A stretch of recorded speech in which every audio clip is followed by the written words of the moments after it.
উপ নিৰ্বাচনলৈ যেহেতু বেছি দিন নাই আৰু ইতিমধ্যে আপোনালোকে জানে যে কংগ্ৰেছ অসম জাতীয় পৰিষদ আৰু ৰাইজৰ দলে একেলগে যেহেতু এবাৰ ইলেকশ্যন খেলিব বিচাৰে যাৰ কাৰণে ইতিমধ্যে অখিল গগৈ আৰু ভূপেন বৰাৰ মাজত যি মনোমালিন্য হৈছিল এই মনোমালিন্যৰ ক্ষেত্ৰত ইতিমধ্যে আজি অখিল গগৈ কেইবাটাও গুৰুত্বপূৰ্ণ মন্তব্য প্ৰকাশ কৰিছে যে যেহেতু আপোনালোকে জানে যে উপ নিৰ্বাচনৰ কাৰণে কংগ্ৰেছ ৰাইজৰ দল আৰু এজেপি যেটো অসম জাতীয় পৰিষদ তিনিওটা দল যেটো সাজু হৈছে কাৰণ এক ঐক্যবদ্ধভাৱে যেটো 2024 নিৰ্বাচনটো খেলিলে গতিকে উপ নিৰ্বাচনটো ঐক্যবদ্ধভাৱে খেলিব বিচাৰে আজি অখিল গগৈ কেইবাটাও গুৰুত্বপূৰ্ণ মন্তব্য প্ৰকাশ কৰিছে আৰু ইতিমধ্যে আপোনালোকে জানে যে মুখ্যমন্ত্ৰী হিমন্ত বিশ্ব শৰ্মাৰ বিৰুদ্ধে কেইবাটাও বিস্ফোৰক মন্তব্য প্ৰকাশ কৰিছে কৈছে যে এইবাৰ বিজেপি দল খালী হৈ যাব বুলি কৈছে যে 2026 নিৰ্বাচনৰ পূৰ্বে বিজেপি দলত অকল যিসকল দুৰ্নীতিগ্ৰস্ত মানে এমএলএ আছে যিসকল সিন্ডিকেটৰ মাষ্টাৰ মাইণ্ড সেইসকলে থাকিব বুলি কৈছে বিজেপি দলত মানে যিসকল জেলত যাবলগীয়া আছে তেওঁলোকে বিজেপি দলত থাকিব যিসকলে জেলত যাবলগীয়া নাই তেওঁলোক বিজেপি দলৰ পৰা ওলাই আহিব এই ধৰণৰ মন্তব্য প্ৰকাশ কৰিছে কাৰণ ইতিমধ্যে আপোনালোকে জানে যে অখিল গগৈ যিখিনি মন্তব্য প্ৰকাশ কৰে সেই মন্তব্যখিনি ইতিমধ্যে ছ'চিয়েল মিডিয়াত ভাইৰেল হৈ পৰে অখিল গগৈ যেটো স্পষ্টভাৱে তীব্ৰ সমালোচনা কৰে মুখ্যমন্ত্ৰী হিমন্ত বিশ্ব শৰ্মাক লৈ মুখ্যমন্ত্ৰী হিমন্ত বিশ্ব শৰ্মাৰ যি ৰাজনীতিক লৈ কাৰণ তেখেতে বিভিন্ন মন্তব্য কৰে আপোনালোকে জানে যে মুখ্যমন্ত্ৰী হিমন্ত বিশ্ব শৰ্মাই যেটো হাইলাইট হৈ থাকিব বিচাৰে কাৰণ কোন সময়ত কি মন্তব্য কৰে ঠিক নাই আৰু তাকে লৈ ইতিমধ্যে অখিল গগৈও ঠিক তেনে ধৰণে মানে বিভিন্ন সময়ত বিভিন্ন মন্তব্য প্ৰকাশ কৰে আজি যিখিনি মন্তব্য প্ৰকাশ কৰিছে এই মন্তব্য আপোনালোকলৈ আগবঢ়াইছো কি কৈছে আপোনালোকে শুনি লওক আজিৰ সংবাদমেলত আমি ৰাইজৰ দলৰ কেন্দ্ৰীয় কাৰ্যনিৰ্বাহকে গ্ৰহণ কৰা এটা দীঘলীয়া প্ৰস্তাৱ আপোনালোকৰ জৰিয়তে চমুকৈ অকল তাৰ কণ্টেণ্টটো তাৰ মূল কথাখিনি আপোনালোকৰ জৰিয়তে ক'ব খুজিছোঁ আৰু যিটো প্ৰস্তাৱ আছে এই প্ৰস্তাৱৰ কপিও আপোনালোকৰ হাতত আমি প্ৰদান কৰিম আমাৰ আজিৰ যিখন কাৰ্যনিৰ্বাহক সভা সেই কাৰ্যনিৰ্বাহক সভাত দলৰ সকলো কেন্দ্ৰীয় নেতৃত্ব দলৰ সকলোবিলাক কাৰ্যনিৰ্বাহক সদস্য আৰু দলৰ প্ৰত্যেকখন জিলা সমিতি সভাপতি আৰু সম্পাদকে স্পষ্টভাৱে মত পোষণ কৰা বিষয় কেইটামানক লৈ আজিৰ এই প্ৰস্তাৱটো গ্ৰহণ কৰা হৈছে আৰু এই প্ৰস্তাৱটো বিৰোধী ঐক্যমঞ্চৰ সভাপতি ভূপেন বৰা ডাঙৰীয়া তথা কংগ্ৰেছ দলৰ সভাপতি ভূপেন বৰা ডাঙৰীয়ালৈ পঠাবলৈ আৰু বিৰোধী ঐক্যমঞ্চৰ সম্পাদক লুৰিণজ্যোতি গগৈ ডাঙৰীয়ালৈ পঠিয়াবৰ কাৰণে সিদ্ধান্ত গ্ৰহণ কৰা হৈছে আমাৰ এই প্ৰস্তাৱটো মূলতঃ 2024 চনৰ যে উপ নিৰ্বাচন অসমত হ'বলগীয়া 5টা বিধানসভা সমষ্টিৰ উপ নিৰ্বাচন তাৰ ওপৰত ভিত্তি কৰি তাৰ ওপৰত লোৱা হৈছে এই প্ৰস্তাৱত আমি স্পষ্টকৈ কেইটামান কথা কৈছোঁ যে আগন্তুক উপ নিৰ্বাচনত সন্মিলিতভাৱে বিৰোধী ঐক্যমঞ্চই অসমৰ বিৰোধী ৰাজনৈতিক দলসমূহৰ যিটো ঐক্যমঞ্চ বিৰোধী দলসমূহৰ ঐক্যমঞ্চই সন্মিলিতভাৱে 2024 চনৰ উপ নিৰ্বাচনৰ 5খন আসনত প্ৰতিদ্বন্দ্বিতা কৰে আমি এই প্ৰস্তাৱটোত কংগ্ৰেছ দলৰ প্ৰতি এটা বিশেষ ধৰণৰ আহ্বান জনাইছোঁ আৰু সেই আহ্বানৰ ভিত্তিত আমি আগন্তুক 5টা বিধানসভাৰ উপ নিৰ্বাচনত 3টা কংগ্ৰেছ দলক নিৰ্বাচনত প্ৰতিদ্বন্দ্বিতা কৰিবৰ কাৰণে এটা আঞ্চলিক শক্তিৰ কাৰণে এৰি দিবৰ কাৰণে আৰু এটা বামপন্থী দলৰ কাৰণে এখন আসন এৰি দিবৰ কাৰণে আমি অনুৰোধ জনাই এই প্ৰস্তাৱ গ্ৰহণ কৰিছোঁ আমাৰ প্ৰস্তাৱটো অতি স্পষ্টভাৱে আমি কৈছোঁ যে 2024 চনৰ 5খন বিধানসভাৰ উপ নিৰ্বাচনত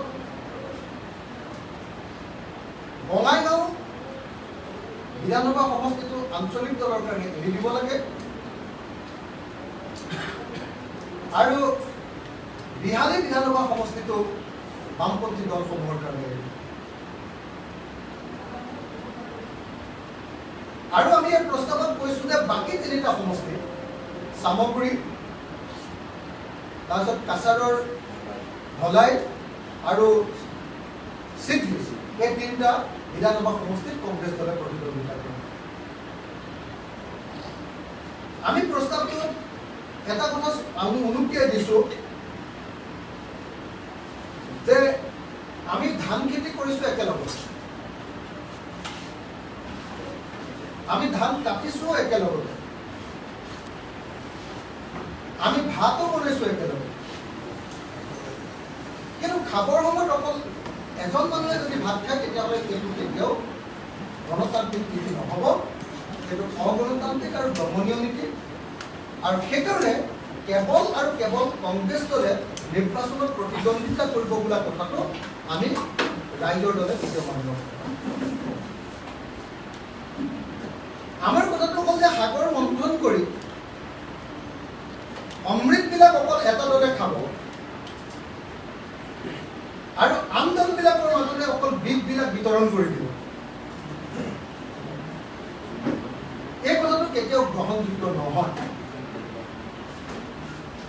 আৰু সেইকাৰণে আমি অতি স্পষ্টভাৱে এই প্ৰস্তাৱটোত কংগ্ৰেছ দল, বিৰোধী ঐক্যমঞ্চ আৰু বিৰোধী ঐক্যমঞ্চ সকলো ৰাজনৈতিক দলক গণতান্ত্ৰিকভাৱে বিষয়টো বিবেচনা কৰি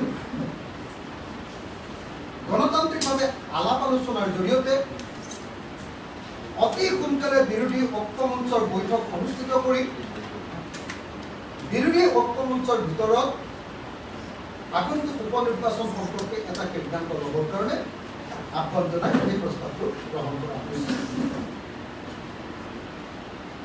আমি আমাৰ প্ৰস্তাৱটোত অতি স্পষ্ট ভাষাৰে কৈছোঁ, ৰাইজৰ দলে কৈছোঁ যে 2014 চনত আমাৰ দেশখনত আৰম্ভ হোৱা যি সাম্প্ৰদায়িক ফেচিবাদৰ কলীয়া ডাৱৰ, সেই কলীয়া ডাৱৰ আমাৰ দেশখনৰ আকাশৰ পৰা আৰু আমাৰ অসমৰ আকাশৰ পৰা এতিয়াও আঁতৰি যোৱা নাই। 2024 চনৰ লোকসভা নিৰ্বাচনত আমি বিজেপি দলক বা RSS বিজেপি কিছু পৰিমাণে প্ৰতিৰোধ কৰিবলৈ সক্ষম হৈছোঁ। বিৰোধী ঐক্যমঞ্চই ঐক্যবদ্ধভাৱে আমি সাম্প্ৰদায়িক ফেচিবাদী শক্তি, সেই শক্তিটোক আমি কিছু পৰিমাণে প্ৰতিৰোধ কৰিবলৈ সক্ষম হৈছোঁ। কিন্তু সাম্প্ৰদায়িক ফেচিবাদী শক্তিটোক প্ৰতিৰোধ কৰিবলৈ সক্ষম হৈ এই যুঁজখনত সামান্য সফলতা লাভ কৰিয়ে যদি আমি অতিপাত উৎসাহী হৈ পৰোঁ বা অত্যুৎসাহী হৈ পৰোঁ আৰু তাৰ পাছত যদি আন সকলো ঐক্যমঞ্চৰ দলবিলাকক এৰি এটা দলে যদি অকল গোটেই ইয়াৰ পৰা উদ্ভৱ হোৱা যিটো ইতিবাচক পৰিৱেশ, সেই পৰিৱেশটো অকল এটা দলে খাই পেলাওঁ বুলি ভাবোঁ, তেতিয়াহ'লে এইটো একেবাৰে দুৰ্ভাগ্যজনক হ'ব আৰু এই দুৰ্ভাগ্যজনক ঘটনা আমি কেতিয়াও হোৱাটো নিবিচাৰোঁ। এই কথাটোকে আমি প্ৰস্তাৱত কৈছোঁ। আমি কৈছোঁ যে 2024 চনৰ লোকসভা নিৰ্বাচনে বিজেপি আৰু RSSৰ সাম্প্ৰদায়িক ফেচিবাদী শক্তিটো কিছু পৰিমাণে দুৰ্বল কৰিছে, কিন্তু এইটো শেষ হৈ যোৱা নাই। এতিয়া বিজেপি আৰু RSS যিহেতু দুৰ্বল হৈছে আৰু যিহেতু তেওঁলোক অকলে এতিয়া শাসন ক্ষমতাত নাই আৰু তেওঁলোক অচিৰেই দুৰ্বল হোৱাৰ আৰু সম্ভাৱনা আছে, গতিকে বিজেপি RSSৰ চৰকাৰখনে হয়তো যিকোনো মুহূৰ্ততে 1975 পৰা 77 চনত চলি থকা যিটো জৰুৰীকালীন অৱস্থা, ফৰ্মেল জৰুৰীকালীন অৱস্থা, সংবিধানক অস্বীকাৰ কৰাৰ যিটো দিন, সেই দিনটোৰ পুনৰাবৃত্তি কৰিব পাৰে। বিজেপি চৰকাৰখনে, RSS আৰু বিজেপিৰ সন্মিলিত চৰকাৰখনে হয়তো ভাৰতবৰ্ষত যিকোনো মুহূৰ্ততে তেওঁলোক বিপদত পৰিলে ইমাৰ্জেঞ্চিৰ নিচিনা পৰিৱেশ সৃষ্টি কৰি দিব পাৰে। জৰুৰীকালীন পৰিৱেশৰ নিচিনা এক পৰিৱেশ সৃষ্টি কৰি দিব পাৰে, যিটো ইন্দিৰা গান্ধীৰ দিনত 1975 চনৰ পৰা 1977 চনত হৈছিল। গতিকে সাম্প্ৰদায়িক ফেচিবাদ আগতকৈ বেছি ভয়ানক ৰূপ লোৱাৰ সম্ভাৱনাই দেখা দিছে। গতিকে নিৰ্বাচনত কেইটামান চিটত আমি ভাল ফল দেখুৱালো বুলিয়ে, বিৰোধী ঐক্যমঞ্চই বিজেপি দলক হৰুৱালো বুলিয়ে আমি যদি অত্যুৎসাহী হৈ পৰোঁ আৰু আমাৰ ভিতৰত থকা একতাক যদি আমি ভংগ কৰি দিওঁ, তেতিয়াহ'লে এইটো ভয়ানক ঘটনা ঘটিব আৰু অচিৰে আমাৰ হাতৰ পৰা বিজেপি আৰু RSSৰ হাতলৈ সম্পূৰ্ণ ৰাজ্য দিছে। দ্বিতীয়তে, চৰকাৰ হিচাপে বিজেপি আৰু RSSে যিকোনো সময়তেতো ইমাৰ্জেঞ্চি ডিক্লেয়াৰ কৰি দিব পাৰে।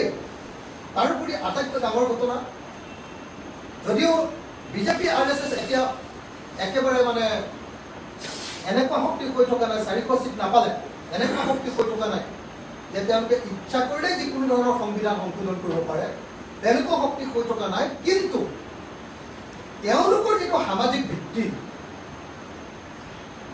তেওঁলোকৰ বিভিন্ন ধৰ্ম, বিভিন্ন মন্দিৰ, বিভিন্ন নামঘৰ, বিভিন্ন ধৰ্মীয় প্ৰতিষ্ঠান, ধৰ্মীয় সংগঠন, বিভিন্ন জনগোষ্ঠীয় সংগঠন, বিভিন্ন কালচাৰেল সংগঠন আৰু বিভিন্ন সাম্প্ৰদায়িক সংগঠনৰ মাজত তেওঁলোকৰ যিটো প্ৰভাৱ, সেই প্ৰভাৱৰ জৰিয়তে যিকোনো সময়তে দেশত আকৌ এক অস্থিৰ পৰিৱেশ সৃষ্টি কৰিব পাৰে। অৰ্থাৎ সাম্প্ৰদায়িক ফেচিবাদৰ সামাজিক ভিত্তি এতিয়াও হৈ পোৱা নাই। গতিকে তেওঁলোকে ইচ্ছা কৰিলে বন্দুক বাৰুদ লৈ, আপোনালোকে সকলো জানে যে বিজেপি RSSে বন্দুক লৈ খেলা কৰে, বন্দুকৰ প্ৰেক্টিচ কৰে, অস্ত্ৰ শস্ত্ৰৰ প্ৰেক্টিচ কৰে।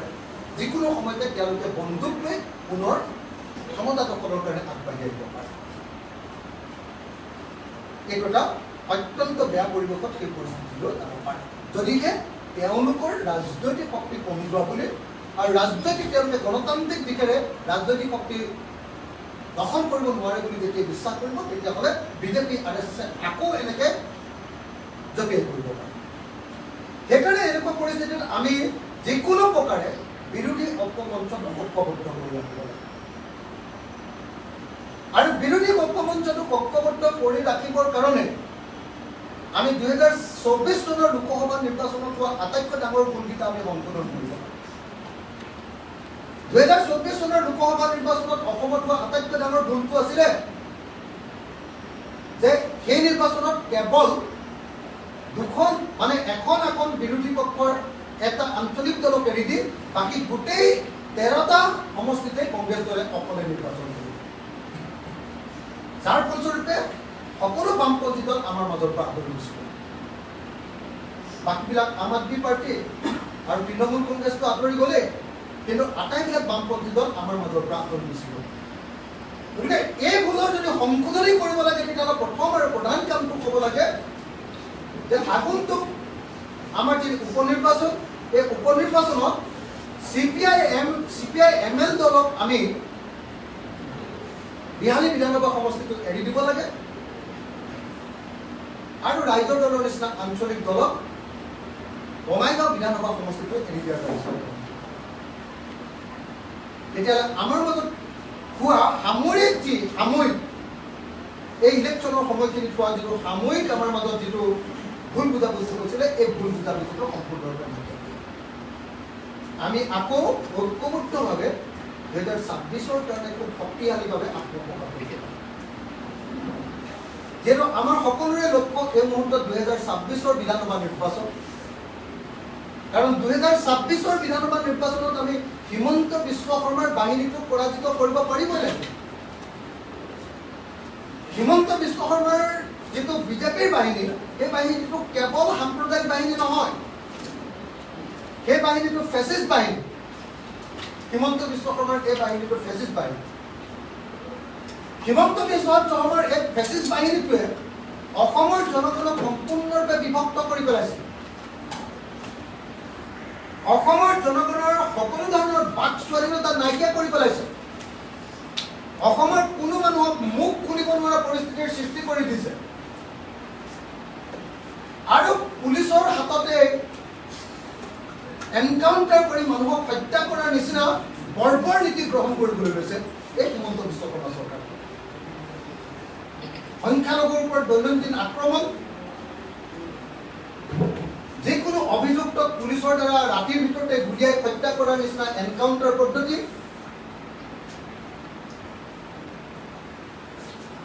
যিকোনো মানুহৰ ওপৰত যিকোনো সময়তে যিকোনো ধৰণৰ বাক স্বাধীনতাৰ ওপৰত আক্ৰমণ, কোনো মানুহকে সত্য পথত আগবাঢ়িবৰ কাৰণে সঁচা কথা ক'বলৈ অনুমতি নিদিয়া, আৰু দেশৰ ৰাজ্যৰ জনগণৰ ওপৰত ইটোৰ পিছত সিটো কৰৰ বোজা জাপি দিয়া। কেতিয়াবা ট্ৰেক্টৰৰ ওপৰত কৰৰ বোজা, কেতিয়াবা আপোনাৰ পিলপিলিৰ ওপৰত, আপোনাৰ বেটেৰী ৰিক্সা, ই ৰিক্সাৰ ওপৰত কৰ জাপি দিয়া, যিকোনো গাড়ী মটৰ চাইকেলৰ ওপৰত কৰ জাপি দিয়া। কোনো ব্যৱসায়ীয়ে সৎভাৱে এতিয়া বিজনেছ কৰিব নোৱাৰা পৰিস্থিতি, GSTৰ যিটো টেক্স টেৰৰিজিম, এই আটাইবিলাকৰ জৰিয়তে আমাৰ অৰ্থনীতি সম্পূৰ্ণৰূপে ধ্বংস কৰি পেলোৱা।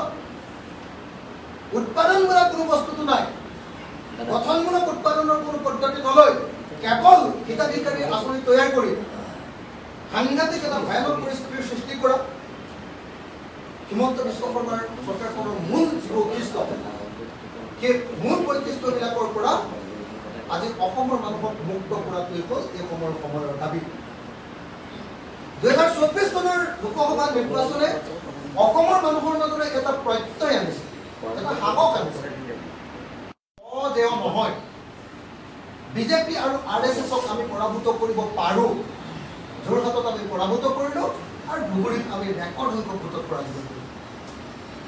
হিমন্ত বিশ্ব শৰ্মাৰ সম্পূৰ্ণ বাহিনীটো লগোৱাৰ পাছতো যোৰহাটত তেওঁলোক জিকিব নোৱাৰিল। আৰু সেইটো সম্ভৱ হ'ল কেৱল আৰু কেৱল আমি বিৰোধী শক্তিবিলাক ঐক্যবদ্ধ কৰি। সেইকাৰণে বিৰোধী শক্তিবিলাকৰ য'তেই অকণমান গণ্ডগোল লাগিছে, ক'ত লাগিছিলে, উপ নিৰ্বাচনত আমি কাকো আসন এৰি নিদিম। বিৰোধী শক্তিবিলাকৰ মাত্ৰ এটা আঞ্চলিক শক্তি, অসম জাতীয় পৰিষদত মাত্ৰ এখন আসন এৰি দি বাকী কাকো এৰি নিদিম। সেই যিটো অগণতান্ত্ৰিক পৰম্পৰা সেইটো নাইকিয়া কৰি আমাৰ যিটো উপনিৰ্বাচন, আগন্তুক উপনিৰ্বাচন, 5খন বিধানসভা সমষ্টিৰ উপনিৰ্বাচন, সেই উপনিৰ্বাচনত আঞ্চলিক শক্তিক এখন আসন এৰি দি আৰু বামপন্থী দলক এখন আসন এৰি দি আমাৰ বিৰোধী ঐক্যমঞ্চৰ 16টা দলক আকৌ শক্তিশালী কৰাৰ দিশত এইটোৱে হ'ল আমাৰ ৰাইজৰ দলৰ মূল প্ৰস্তাৱ। আৰু এই মূল প্ৰস্তাৱটো এতিয়া আমি কংগ্ৰেছ দলৰ সভাপতি তথা বিৰোধী ঐক্যমঞ্চৰ সভাপতি ভূপেন বৰা ডাঙৰীয়া, ধুবুৰীৰ ঐক্যমঞ্চৰ সম্পাদক ধুৰিণজ্যোতি গগৈ ডাঙৰীয়া আৰু আন 16টা ৰাজনৈতিক দললৈ প্ৰেৰণ কৰিবৰ কাৰণে আমি সিদ্ধান্ত কৰিছোঁ। আমি আশা কৰোঁ যে 2026ত সাম্প্ৰদায়িক বিজেপি দলক পৰাভূত কৰাৰ স্বাৰ্থত, ফেচিষ্ট হিমন্ত বিশ্ব শৰ্মাৰ চৰকাৰখনক পৰাভূত কৰাৰ স্বাৰ্থত, জনগণৰ ওপৰত অৰ্থনৈতিক বোজা জাপি দি জনগণক সকলো প্ৰকাৰে নিষেধ কৰিব খোজা বিজেপি চৰকাৰখনৰ ওপৰত আৰু জনগণৰ বাক স্বাধীনতা হৰণ কৰি, আনকি বাক স্বাধীনতা নহয়, জনগণক অভিযুক্ত কোনোবা মানুহক ধৰি নি ৰাতিয়ে গুলীয়াই হত্যা কৰাৰ এই ফেচিষ্ট নীতি অৱলম্বন কৰা বিজেপি চৰকাৰখনক উচিত শিক্ষা দিবৰ কাৰণে, অহংকাৰী বিজেপি চৰকাৰখনক উচিত শিক্ষা দিবৰ কাৰণে, অহংকাৰী হিমন্ত বিশ্ব শৰ্মাক উচিত শিক্ষা দিবৰ কাৰণে আমি ঐক্যবদ্ধ হৈ থাকি 2026 চনলৈ আগুৱাই যাবৰ কাৰণে, বিধানসভা নিৰ্বাচনৰ কাৰণে আগুৱাই যাবৰ কাৰণে আহক আমি সকলো বিৰোধী দলে ঐক্যবদ্ধভাৱে আমি আপোনাৰ 2024 চনৰ 5খন উপনিৰ্বাচনত একেলগে সমৰ্থিত সভাসক এই প্ৰস্তাৱ গ্ৰহণ কৰি আজি ৰাইজৰ দলে সিদ্ধান্ত গ্ৰহণ কৰিছোঁ।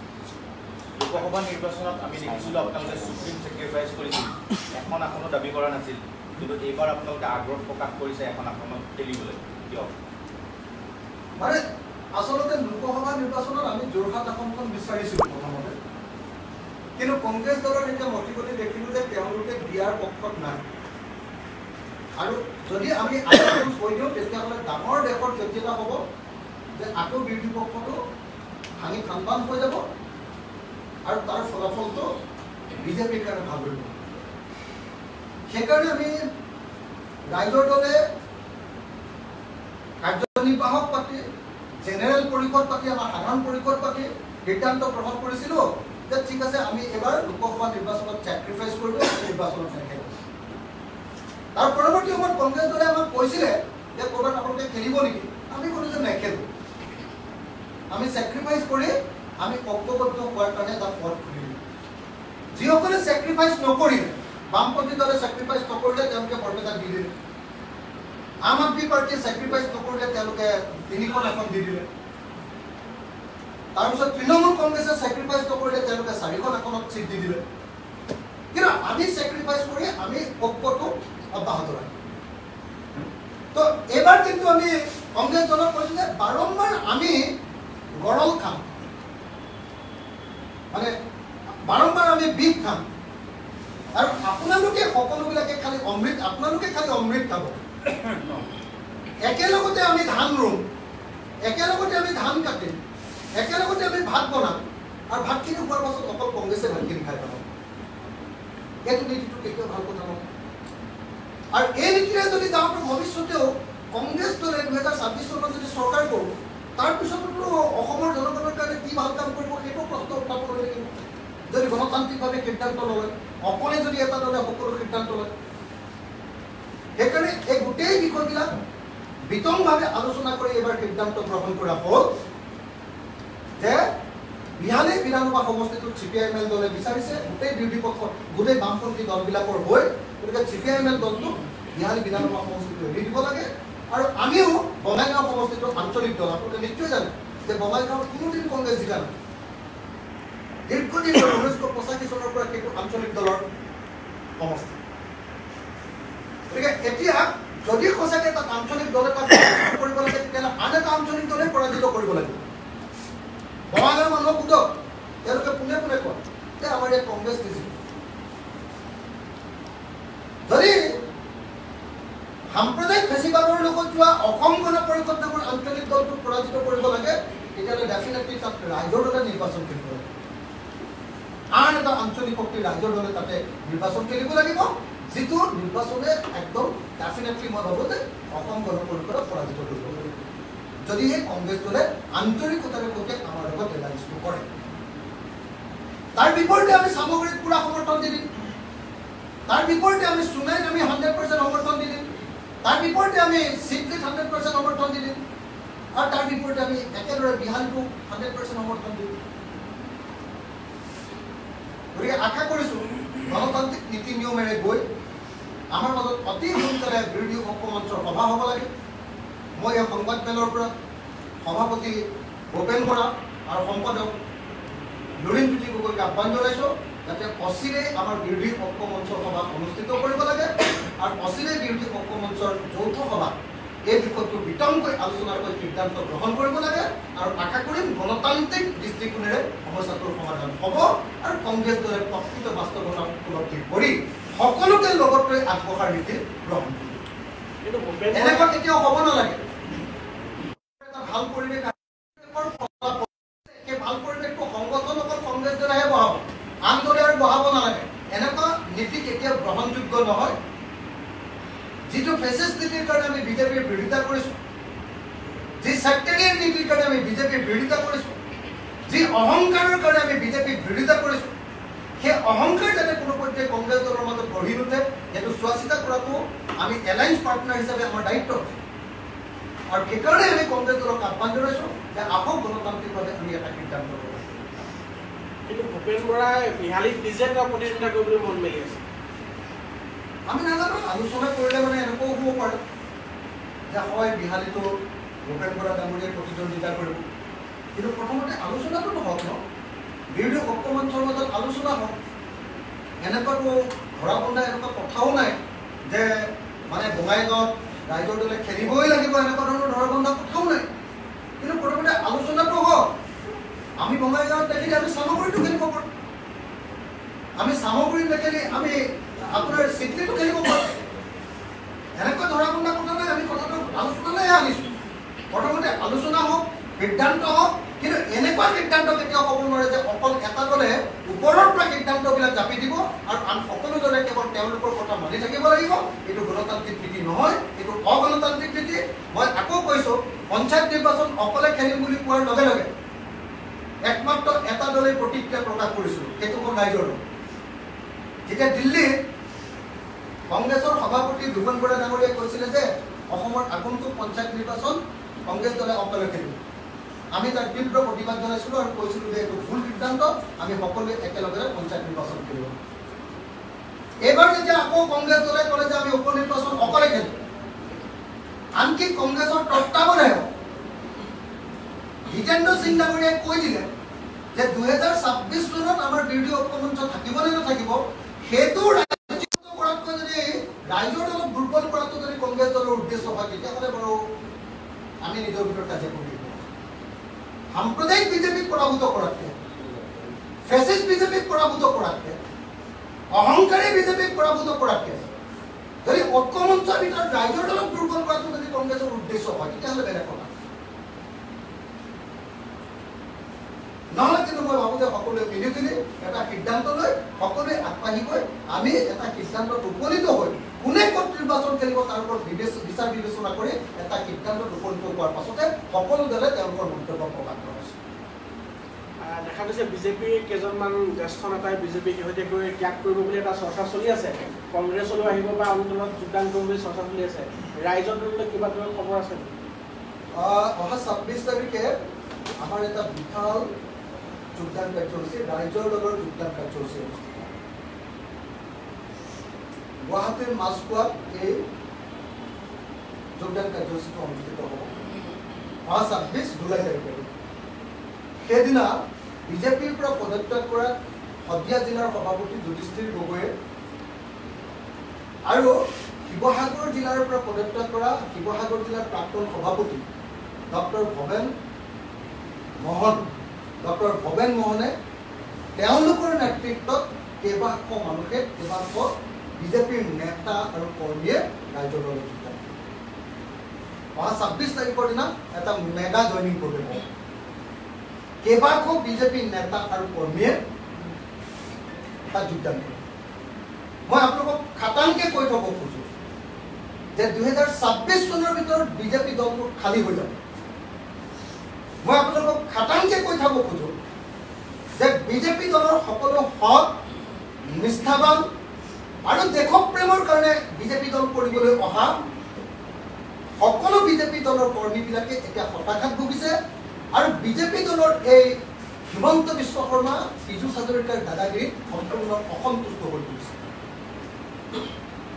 বিজেপি দলৰ পৰা তেওঁলোক পদত্যাগ কৰিবৰ কাৰণে সাজু হৈছে, নহ'লে বা তেওঁলোক একেবাৰে বহি দিবৰ কাৰণে তেওঁলোকৰ ৰাজনৈতিক সক্ৰিয়তা সম্পূৰ্ণৰূপে নাইকিয়া কৰি নিষ্ক্ৰিয় ভূমিকা গ্ৰহণ কৰিবৰ কাৰণে সিদ্ধান্ত লৈছে।